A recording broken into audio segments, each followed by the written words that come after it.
Audrey, I have a question for you. I have a customer who's very not happy with this embroidery. It came out very lumpy, bunchy. She even had some breakage. What should we recommend for her? I'm glad you asked. We have a seminar coming up in April.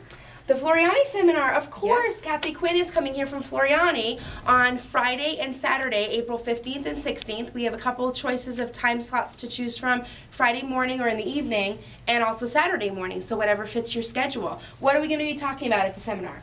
She is going to cover all of the Floriani stabilizers, and of course they are fiber-based rather than paper-based, which is why you get such a nice result with them.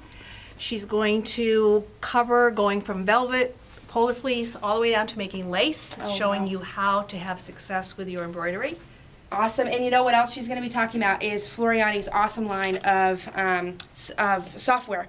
We are just so impressed with this because A, it fits into your budget, B, it's simple to use, but C, you have a lot of choices, and that's what our customers like. We've got a Stitch to Perfection, which had this been applied to this design over here, probably would have taken out some density, things like that, just some touch-ups to make it stitch out perfectly. They also have the full embroidery suite, which is the whole shebang to fit your budget, or you can kind of pick and choose. Maybe you just need lettering or digitizing. So she's also going to be working with this, which is going to be really important for all of you embroiderers. So, and she is a national educator, and we will have seminar pricing that day. So yes. Look on our website for the events and sign up. Yes, register today. See you then.